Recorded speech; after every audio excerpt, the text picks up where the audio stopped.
Hello, Arpit. How are you? Good, Jayant. How are you doing? It's been a long while since we spoke. Exactly. So, Pitch Rapport has taken a break over the holidays, but we are back and very excited to be doing this new episode with you. A lot has happened in the last few weeks, including there was a World Cup, the Under 19 Women's World Cup. There have been, I think, something like 6 different T20 leagues that are going on, from Bangladesh to the Emirates to South Africa to the Big Bash League, which finished recently.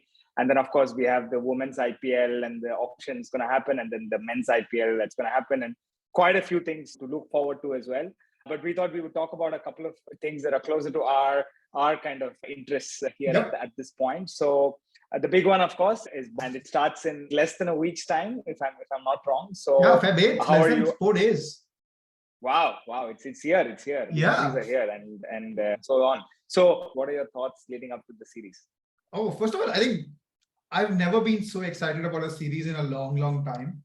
Let's talk about the things that are at stake here. One is when it's Australia and India, there's just massive amount of pride and bragging rights at stake. Especially, I think this is the first Border Gavaskar Trophy after our win last time around when we captured the fortress of Gaba. So the after effects of that, the Aussies are still reeling from it. So there's so much pride and bragging rights at stake that this one has massive build up to it. You're also seeing the build up show up not just in fans and in players, but even the commentators and critics. If you followed, you can see a lot of the folks come out and say, if India tries to make good pitches, it will be Australia who wins. If India makes ranked turners, then Australia will definitely lose. And they're kind of pressurizing the Indian board and the Indian cricket ecosystem to make pitches that might be friendly for Australia. I don't know why we would ever do that. And so that's kind of the first part of it. And the second thing at stake, obviously, is a place in the World Test Championship.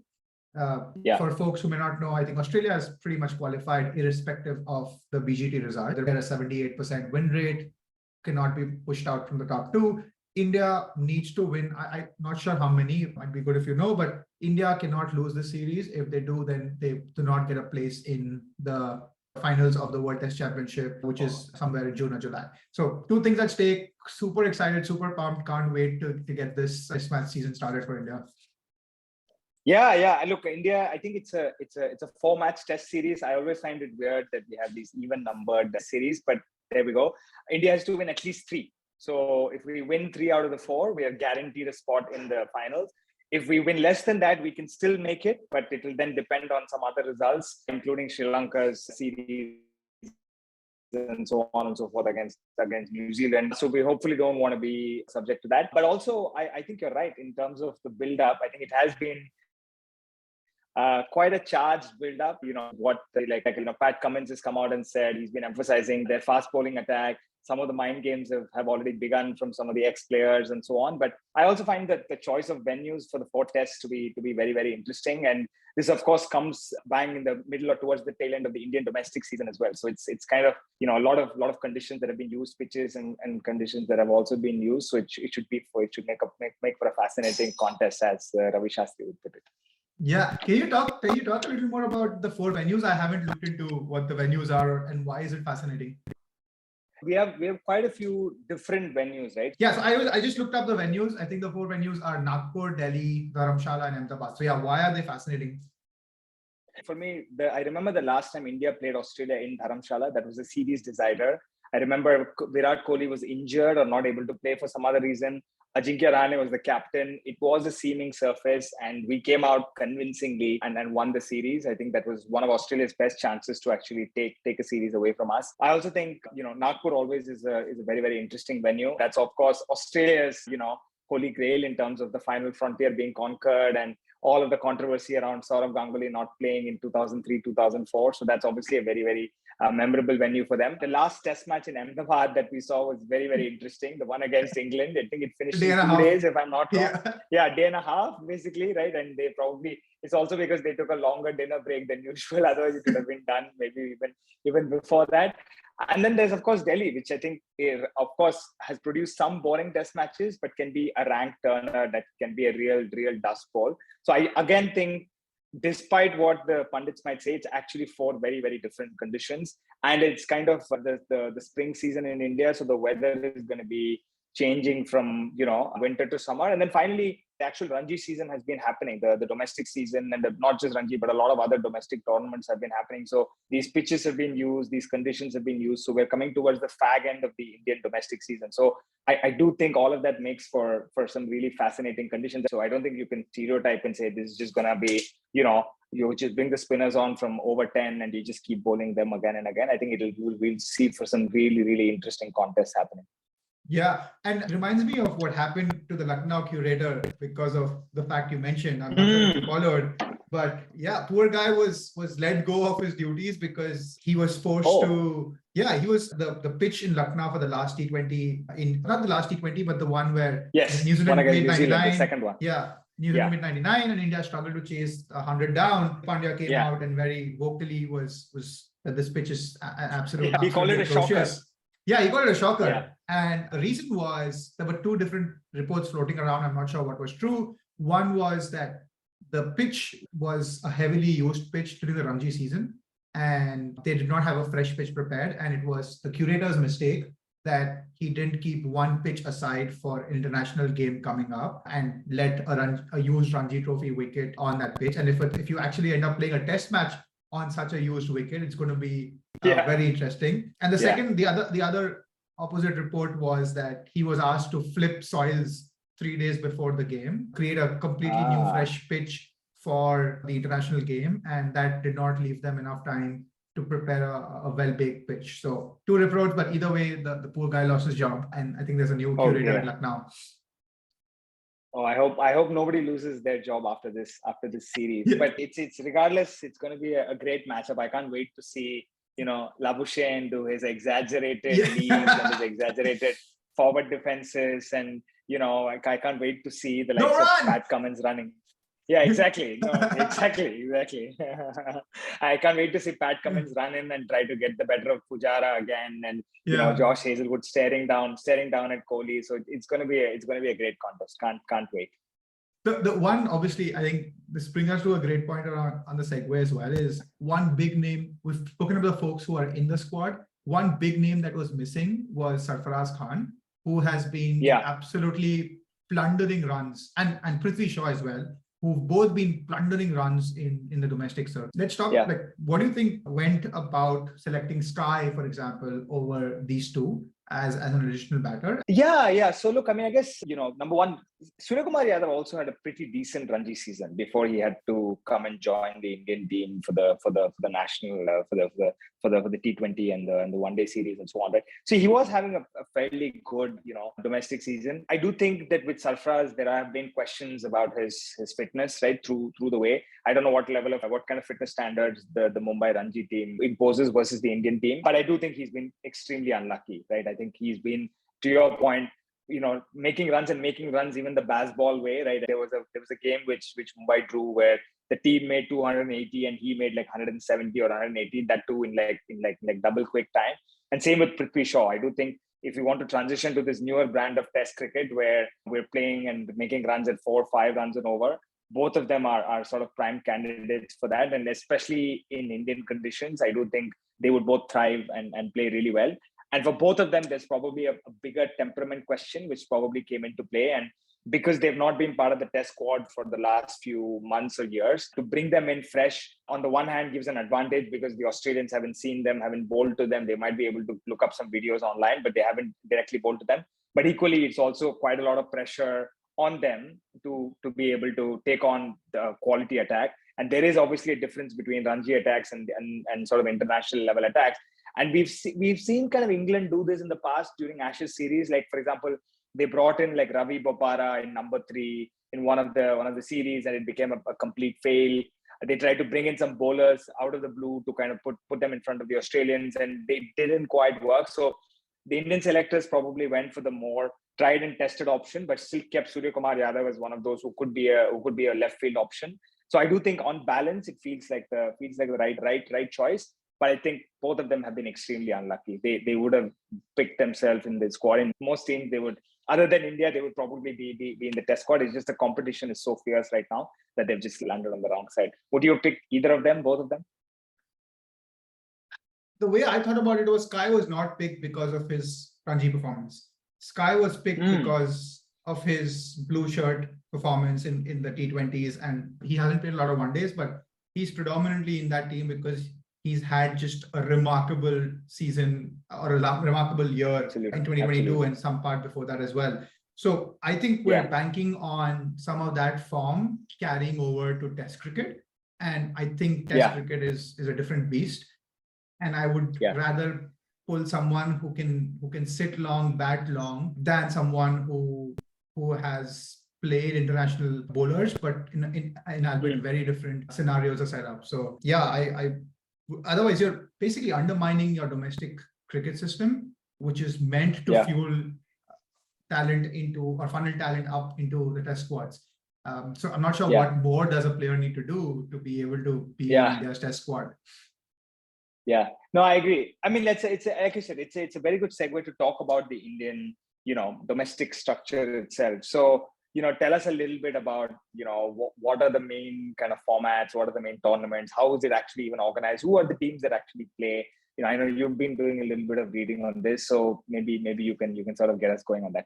Yeah, and I was hoping I would learn more from you in this one, because this is one of the areas where I don't have a lot of insight as well. I just keep hearing of these, of obviously following these trophies, hearing of the names in Bollywood movies, Railways and West Zone and Saurashtra and Mumbai. I thought we'll together dig into this. So the way I understood it is obviously the domestic season is just like the international season has three different sets. The test match format, which is I think called the first class, the one day season that's called kind of the list A, and then there's obviously the T20 format.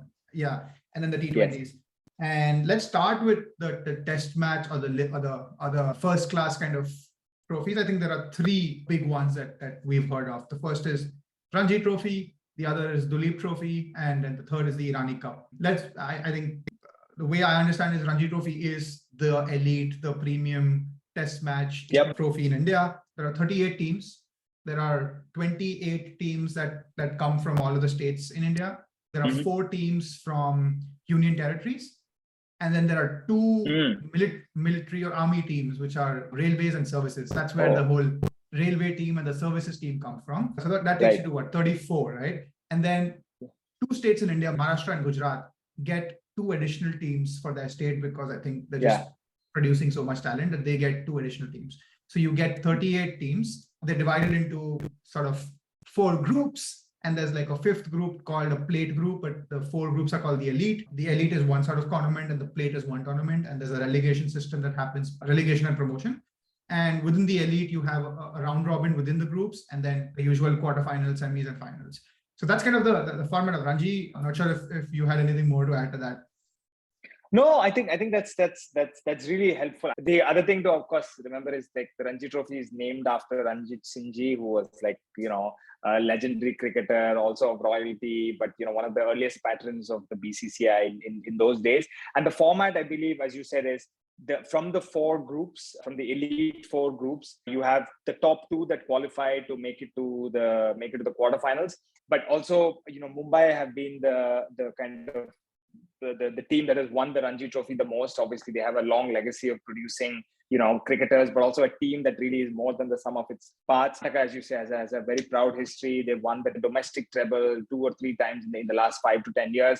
And then there have been some really interesting teams like Saurashtra and Madhya Pradesh who have come in and suddenly cracked it and got into the top. So it's a very, very interesting format. And also the other thing to remember is that the Ranji Trophy matches are 4-day games, not 5-day games, except I believe for the semi-final and final, or at least until the knockout stage. So that's something that actually Ajinkya Rahane, who has been captaining the Mumbai team this season, came out and said, where he said that, look, if we want the game to be results oriented, we should try and make all Ranji games 5-day, and it also mimics the international format as well. So again, a couple of interesting nuances in terms of how the domestic game happens. The Ranji Trophy has also tried a few other things. So there are points given for first innings leads, and for a while the game then became very defensive, where teams would just rack up big totals, or if you were batting second in the first innings, you would just go past the first team, and then if there was no chance of result, you just keep batting and batting.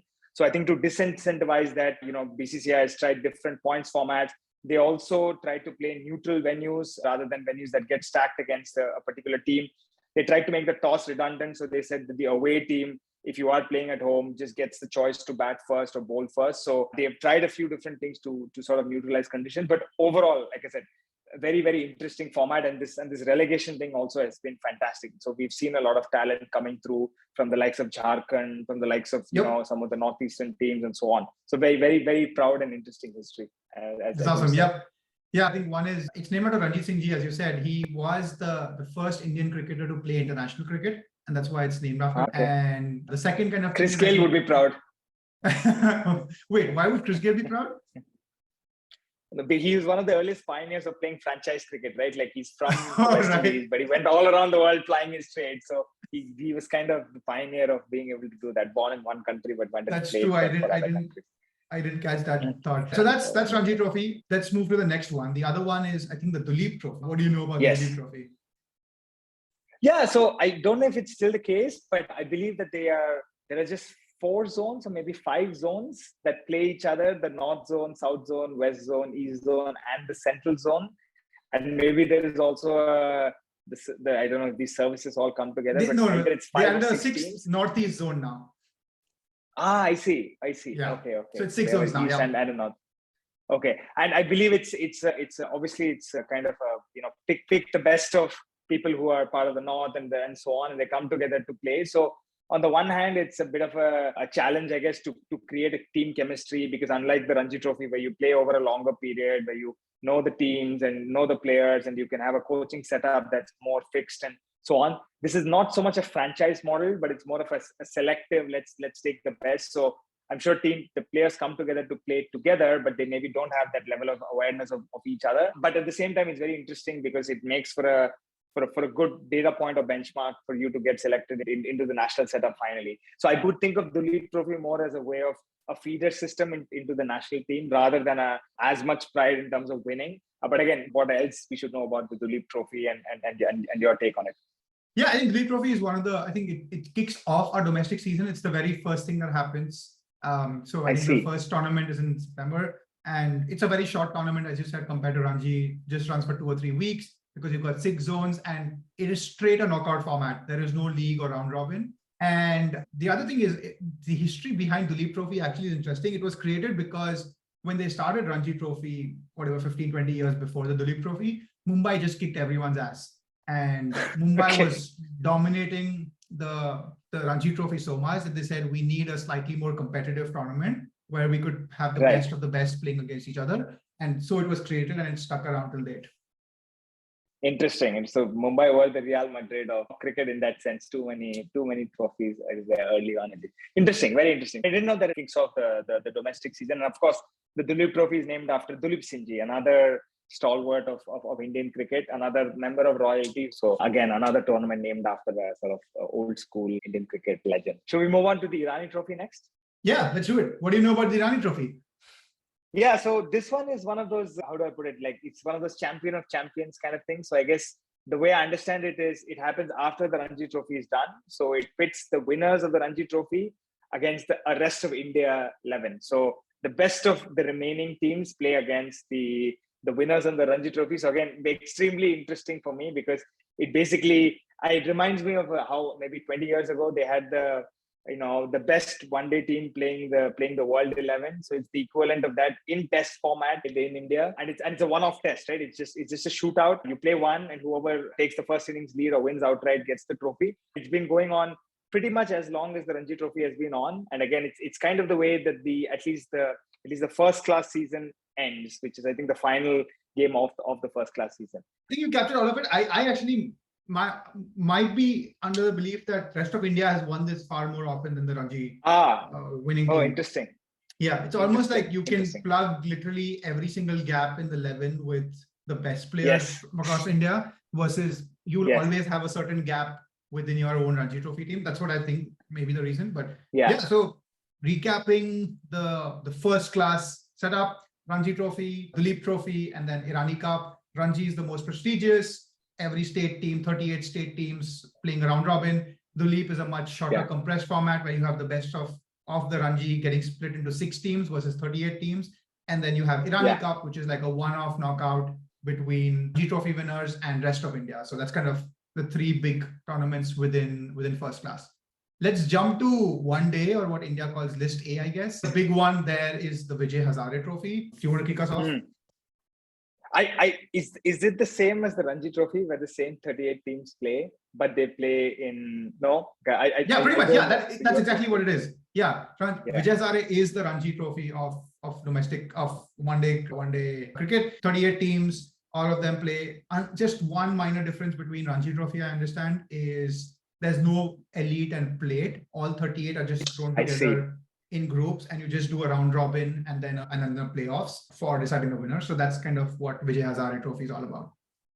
And is it 40 overs or 50 overs? And is it like the same power play and all of that? That's mimicked from international cricket, or is that how it works? I think it's and I might be wrong here, but I think it's 50 overs and it follows all of the international cricket rules. It is sort of the one day feeder for a one day squad. Got it. And timing wise, is it like in between the Ranji Trophy? Is it before, after? I don't know the timing as well. When does it actually happen? The way it happens is Duleep Trophy kicks it off. Then you have all of the one day tournaments in the middle, and then Ranji starts after that. I think that's how it works. Got it. Interesting. So again, you get the spicier pitches in a way when you're playing the shorter formats. Interesting. Okay, so that's like Vijay Hazare, again named after one of the earliest all-rounders that India produced, a very well-known and well-regarded cricketer who set many records back in the day. So okay, so that's our main list A, as you called it. One day domestic trophy. Cool. Yep.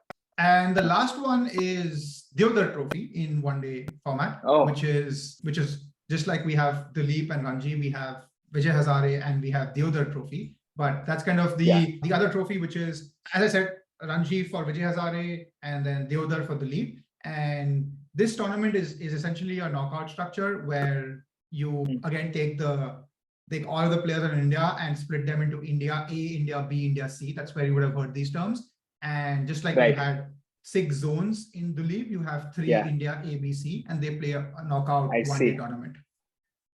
I see. Very interesting. So again, this is one of those fantasy 11 kind of formats. So you just take the best and you throw them together and see how it works. That's wonderful. That's very interesting. Very interesting. Yeah, and then I believe there are also some T20 formats in the domestic setup as well. There's just one, apart from the small tournament called the IPL. There is a Mushtaq Ali Trophy, which is India's premium domestic T20 league. And again, it's the Ranji Trophy equivalent of T20 cricket. So all 38 teams, and they participate in the tournament. It's again kind of a round robin format. Not a round, it's a knockout format for all 38 teams. And it was coincidentally kicked off at the same time as the IPL's first season. So when you realize that IPL's getting so big and T20 cricket also needs its own feeder channels, that's when SMAT, as it's called, or Syed Mushtaq Ali Trophy was created. Oh, very interesting. Well, I'm sure all the IPL scouts and the development teams and the coaches spend all their time attending these games and looking for the next Sarfarazes and the Shah Rukh Khans and the Kuldeep Yadavs, and like more recently some of the other mystery spinners like Ravi Bishnoi and so on who've come through. So they probably all come through this format and the various other feeder tournaments. But this is the marquee, I guess domestic T20 competition. But and the names you said, and the names you said are still kind of at the fringe of the Indian cricket team. But I'm assuming the folks like Hardik Pandya and Bumrah, who made their journey into cricket predominantly from T20 cricket first, have also at some point had their roots in Syed Mushtaq Ali Trophy. Absolutely. So it's a really cool, I think, setup that we have in the Indian domestic scene. And I think the BCCI, to give it credit, I think they've done a lot to make sure that the teams are professionalized, the players are contracted, and they have a kind of steady way of both preparing for the season and also playing all these tournaments and making a livelihood at the same time, having good facilities and so on. And it really has been, and nowadays we see a lot of these games being televised. You can actually watch all of them live. They're all on the BCC website. All the teams actually have very active social media accounts, so you can get a lot of good updates about what the teams are doing and so on and so forth. So I do think it's a very thriving scene. There are, of course, lots of challenges as well associated with them. But I do think it's made for a fascinating overall structure that we have. I'm curious if they will replicate it for the women's game at some point, right? Given, where they're doing it at the IPL stage, hopefully they might do it at the first class level for the women's side as well. Hopefully we get enough talent. But of course, we've not even talked about the age group teams that kind of feed into this, and some of the other like local leagues, like in Mumbai and in Tamil Nadu, there are thriving leagues that happen also that feed into these as well. So a full domestic season, and hopefully at sometime we'll have a chance to unpack it a bit more. A few of the legends, by the way, have retired, who've been part of the domestic scene for the last 4 or 5 years. And Murli Vijay announced his retirement. Abhinav Mukund announced his retirement recently. So all very, very, experienced and people who've made their name in the domestic format for their own respective teams. So very, very interesting to know how this is all set up as well. Yeah, that's very insightful. Yeah, I think the only one thing I'll add is a lot of Indian cricketers who are part of our regular Indian side, if they lose form, if they have an injury, they often use these domestic matches to get back into form or at least make sure they're back into fitness. For example, I think Jadeja played for Saurashtra and captained his side to the semi-finals. And he took a 7-wicket haul in the second innings of that Saurashtra quarterfinal. So I think the fact that our Indian premium cricketers still value going back to their domestic teams and playing for them. Rahane captaining Mumbai, for example, is like a classic way that this still holds very high regard in the country.